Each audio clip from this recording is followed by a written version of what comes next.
Hey everyone, this is Real Estate Riches Podcast, and boy, is it going to be rich, full of the wealth and the tips and the tricks of all kinds of successful agents, because that's what you want to be, right? A business builder who has success in their business. Well, that's what we got going on here. And I'm going to have all kinds of agents, men, women, young or older, sharing all their stuff because there's technology, there's just how do you build your business? There's so many questions, right? So let's learn from some of the best. Gather your wealth and build your business. That's what this channel is all about. And I'm excited to bring it to you. I'm Kathy Byrnes and I'll be your host. And stay tuned.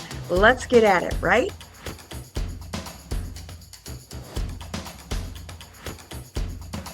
Hey everybody, it's Kathy Byrnes here with Real Estate Riches. And I'm here with my buddy, Craig LePage, who is the owner of the team that I am on. And I got lots of questions for him. So welcome, Craig. Happy to be here. Excited to be here. Always look forward to talking to you. It's always a great conversation. Thanks. And Craig has a partner, Shelly Johnson, who's not with us today. But the whole purpose of my podcast is for the 40 plus realtors that are either starting a new career or struggling in this real estate career, and they don't know tech. And one of the first things that really got me, and I used to stalk you for years when I had my own team, because you were so ahead of the curve with the marketing. And back then there weren't as many options, but you were always really creative. And tell us a little background of your story, how you got started with Shelly and how you built the team that we have now, so they have a little who you are. Yeah, absolutely. Well, I got licensed in mid 2006. So right before everything kind of fell off the cliff. But right around that time, I saw an opportunity with exposure. Agents, before I was in real estate, I was in personal training and fitness management and stuff. So I actually trained a lot of realtors. Really? And they all were about exposure and marketing and different ways to get their name out there. So back in the day, everybody would make pens and keychains and things like that. They'd give stuff away to try and get more exposure.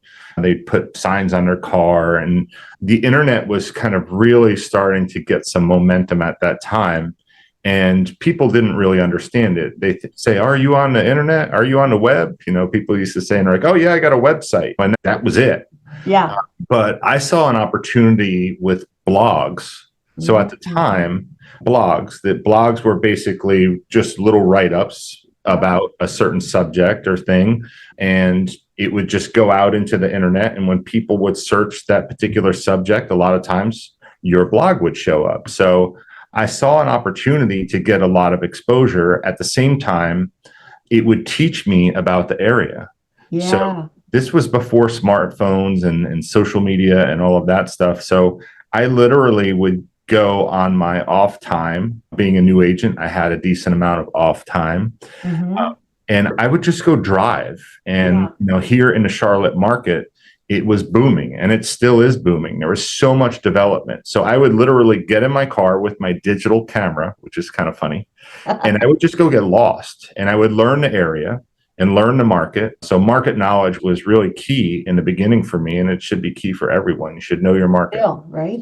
So I would drive and I would see different neighborhoods, and I would learn who was building in that neighborhood, what type of homes, how big they were, what amenities they would have, what the builder was, price points, all of that, take some pictures, and then I would go back home at night and I'd write a blog.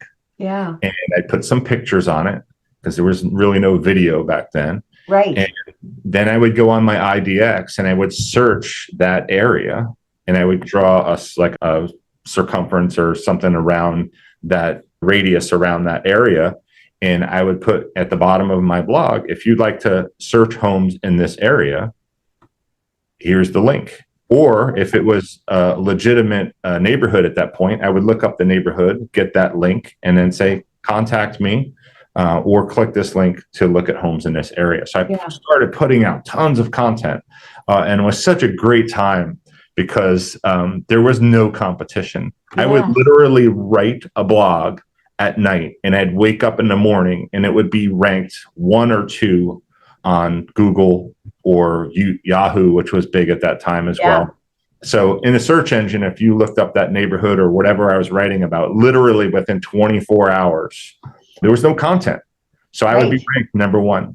So anytime anybody would go on the web and search that, boom, I'd get a lead like that. Yeah. And there weren't sponsored ads for that then, because now you're bumped down below all the sponsored ones, right? Yep. There might have been, and if they were all, I think on Google back in the day, they were on the side. Yeah. They weren't really in the feed. Right.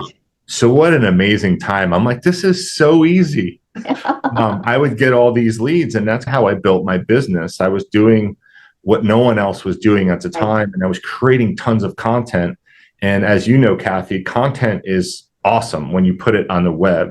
And that's the difference between social media and the web. And YouTube's got a little bit of that, but what I'm talking about is evergreen content. Yes. And evergreen content, for those that don't know, is content that lasts forever. Right. And it remains relevant. I mean, we still get leads today from things that I wrote 10 years ago. It's obscene. Because you keep them on your website, right?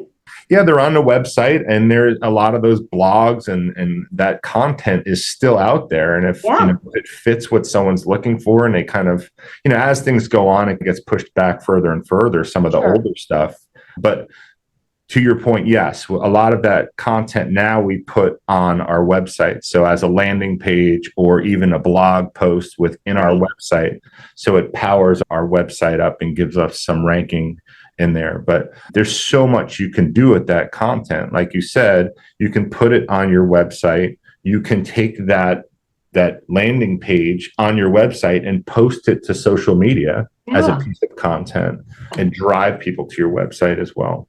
One of the things, back to your point, was you saw an opportunity, you jumped on it.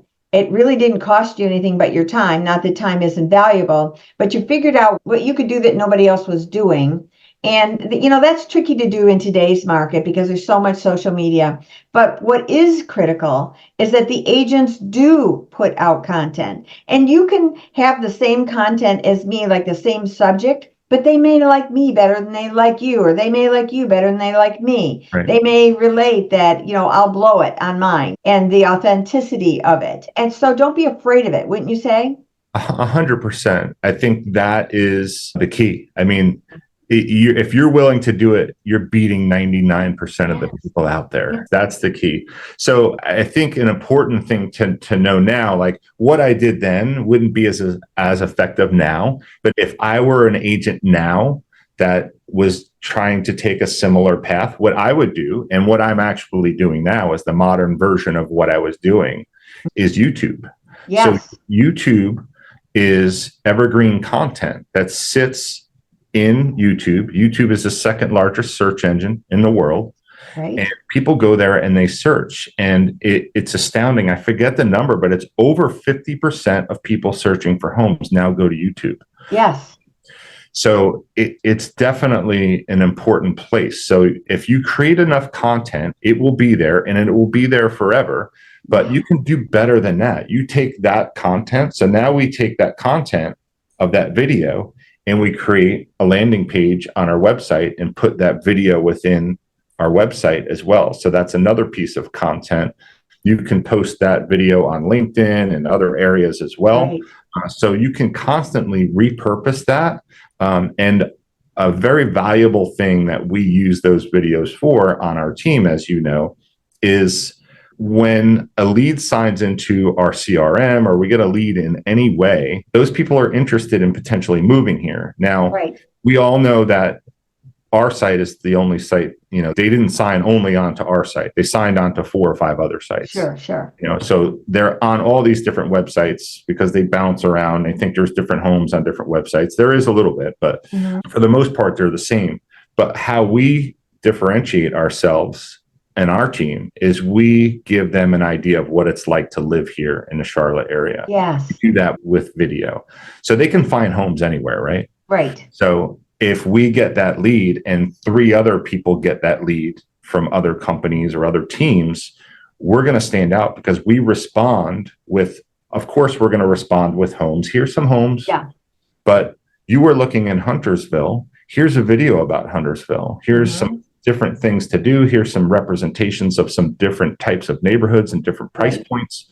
And that Fun really things to do. Yep. It locks that person in with us. Yeah. Yeah. So we know an internet lead is about an 8 to 12 month journey from the time they sign into that website, they buy about 8 to 12 months later. Yes. So that's the most challenging part for an agent, is to stay connected with that person over that 8 to 12 months. Keeping that pipeline going. Right. And with that kind of content, you have the ability to keep their attention on your site over the others. Right. Because the other sites are just putting them on an auto search, and new homes show up and they just get auto sent homes. Well, they can see that anywhere, and that gets boring after a while. Sure. And we all know that, like, Charlotte is especially is a destination. People move here from other areas constantly. And, it might be that family has, a 16-year-old girl that doesn't want to move here. I don't want to miss all my friends, and it stinks there, and I don't want, but if we can send different things to do that the whole family likes, that maybe the dad golfs, and it's, here's great golf courses, and here's the Whitewater Center, and here's Carowinds, and all these different things. It's going to be fun when we move there. It's a little easier to convince the whole family to get here. So we've noticed it's helped with that as well. And one of the things that I've done with the videos that I've been creating, especially if it's on content about a neighborhood or whatever, I take the transcript from my YouTube, I go over to ChatGPT, I asked it to convert it into a blog, and in the tail end, I say, invite them to go back to watch the video in person. And if they like that, then they may like the other ones that are on the channel. Here's a link to the main channel. And that way, I do that as a blog on my website. However, I also go over and I put it on LinkedIn as an article, so that I'm getting backlinks over to YouTube, which helps my rankings with YouTube and LinkedIn. Boy, I'm getting so much action with LinkedIn lately. I mean, as far as viewers, and then pushing it to people who aren't normally seeing my stuff. It just told me today I'm up 100% on my views, and I'm up, and more than half of them are people that never saw me before. No, and it's because I'm making a point of doing that. And I hire my VA to do that. First, I figured it out. Then I taught my VA, and now she's doing it for me. And it's just compounding the exposure of the hashtags, let's say, because I'm using powerful hashtags as well. How do you feel about the hashtags with everything? No, I think that's a really important part of it, because you want to give technology all of the available information it can get in order to show your content. And the more information you put in the back end of a piece of content, the better that platform can decipher what you're actually, what you're putting on there, what you're putting out there. Who's your target market? I have two channels. One is for technology, and the other one is for realtors, because I'm looking to help realtors. So if my mission, though, was attracting people to the Charlotte metro area, then my whole YouTube channel is going to be focused around, here's everything happening in Charlotte and the metro areas, the things to do. And you can create playlists that categorize things, which is really wonderful, by neighborhoods, by fun, by breweries, shopping, medical, you name it. I think YouTube is an incredible platform, and I love that it's free. Yeah, and you can actually make money off of it. Yes. Also. Yes. We started making some money. Oh, that's awesome. I haven't got my numbers up that high yet, but I started making money on Facebook. I get these little $3 checks, and it goes Facebook Meta, and I go, wait, what did you charge me for? And then I realized, no, they gave me money. I don't even know why, but I'm not questioning it. Yeah, it's not a tremendous amount. And you can make a lot of money on YouTube. There's people that make millions. I mean, we probably make $1,500 a year. Wow, that's something. But it's money that we just put back into stuff and reinvest back into it. Yeah. But it's a great platform, and it's unlike many of the other platforms. The other platforms, the content either disappears or it's in a news feed scroll, so it kind of gets pushed down. Yeah. And It's not very searchable. So that's one of the great advantages of YouTube. But you mentioned LinkedIn, and LinkedIn is great because it's a B2B mindset. It's business mindset. So if you're putting business on LinkedIn, it's not offensive to people. Right. And that's why they're on that platform. So I always say to people, like, they say, hey, what platform should I be on? But, do what you can. Don't try and be all things to everybody is what my advice would be. Master one thing, then start adding another and another as you get better. Once you have the systems and the people in place or to do that. But they're all different audiences too. Facebook is a different audience than TikTok, than LinkedIn, and Instagram. They're all different audiences for the most part. So that's the way you've got to look at it. And that's very interesting. So I use ChatGPT as a maniac. I know you know that about me. So I went in there and I asked it, I said, tell me, here's all this, all the social media platforms. Now go in and tell me who's the target. What's the audience for each one of those platforms? What's the style that I should be writing for each one of those platforms? So it can tell me, instead of me searching it all, to utilize it as my assistant that knows it. And sometimes it may or may not be right. I do ask, what's your source on a regular basis? But it's becoming more and more intuitive and exposed to more and more. And I use it nonstop. Like I was telling you, I was struggling with one of these softwares. I even went to the people in the support for the software and they couldn't help me. So I went to ChatGPT. It gave me the exact step-by-step formula of it. I put it on my one screen while I went over to the other and I walked it through and it did it. I mean, it's a tool and a half. And I think that agents really everybody needs to pay attention to ChatGPT, but see ways to use it in your everyday life. I can't imagine. I probably use it 20 times a day. Yeah.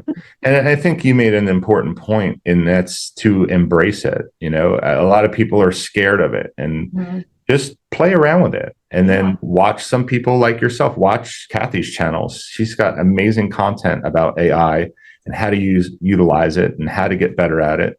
I've watched a bunch of it and I think it's awesome. Thanks. It's very, very helpful. So I think embracing things like that is a great way to get to that next level and get in front of people. We had a conversation the other day and you said something that was spot on. You talked about how great AI and technology is, but at the same time, with things getting more and more automated, it's getting less personable. And that is the importance of video. Yes. Because video is very personable. And, with our YouTube channel and the YouTube content that I do, the leads that we get are so warm. Because they feel like they know me. They feel like they know me. They feel like they know the area. I know what I'm talking about. Trustworthy. It's just that belly to belly, face to face.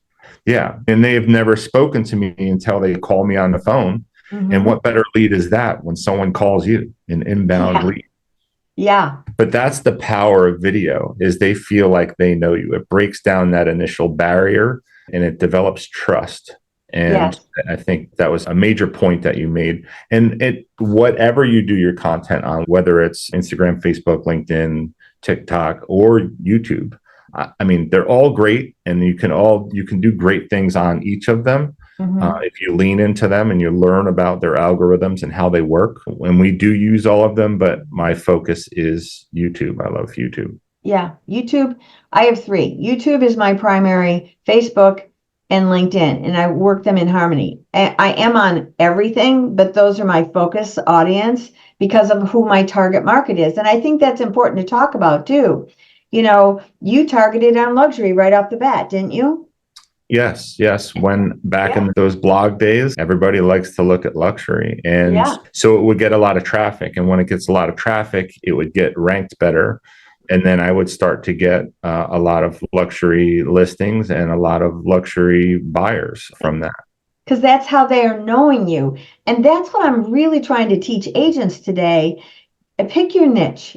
For me, I wanted the waterfronts, but I picked the second home waterfronts because they were a cheaper price point.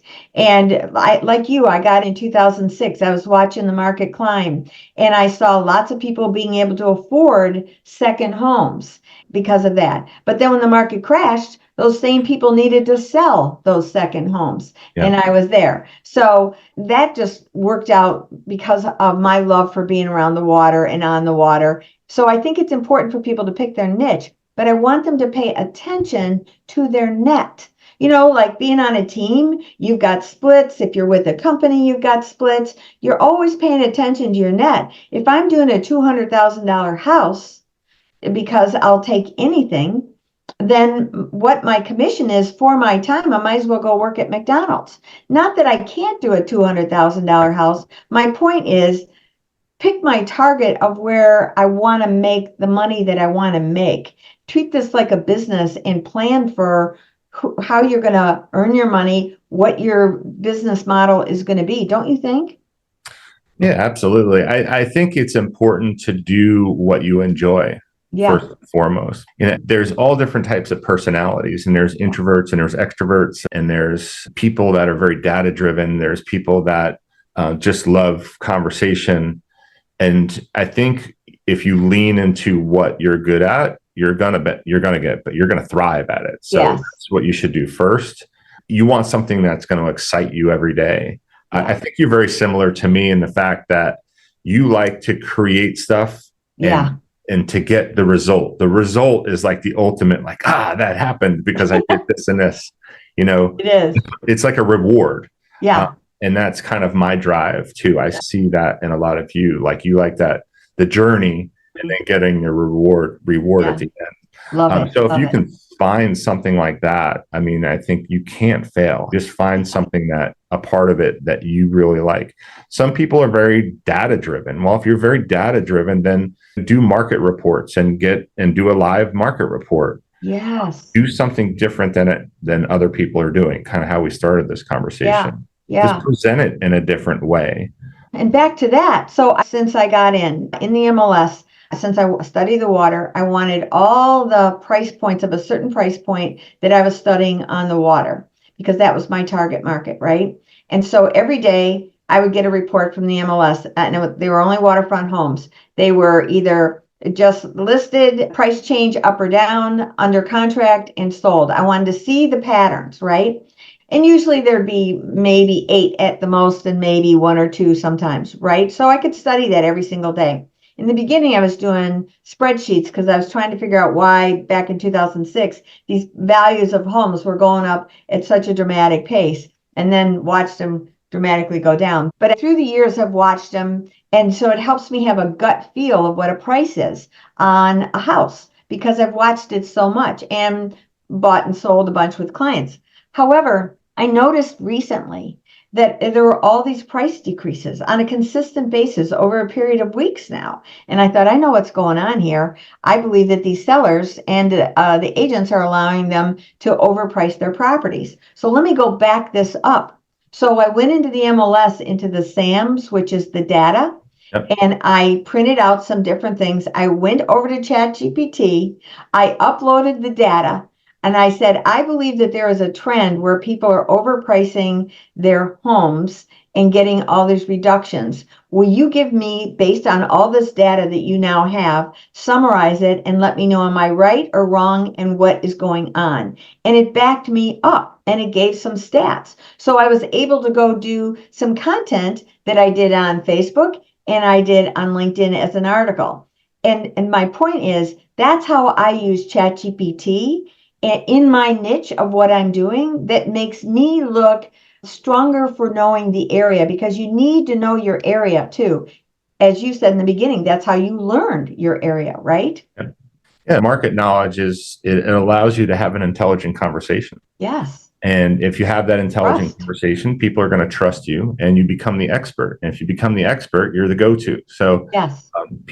They always talk about, I saw Kathy, she knows this, she said this, you become that expert. And if you do that with repetition, you're going to get stronger and stronger in that area.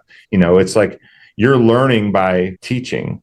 Yes. So you learn that information, you tried it, and then you basically taught it to the public via post. Yes. So that's the best way to get better, is learn and by teaching, Yes. and repetition, of course. So in summary, what would you say is a great tip for that 40 plus agent who's either struggling or trying to start up this career and having to do with social media and marketing? Do the things you're afraid of.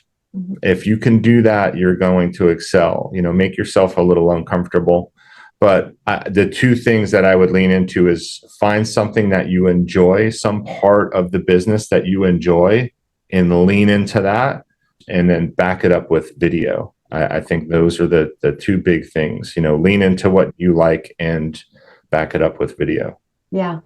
People think you're just in real estate to sell real estate. There's so much more. Marketing is a big piece of it. Yes, it is. And that's an amazing point. Like, there are so many ways that people succeed in real estate. It's not just lead comes in, call, show house, do contract.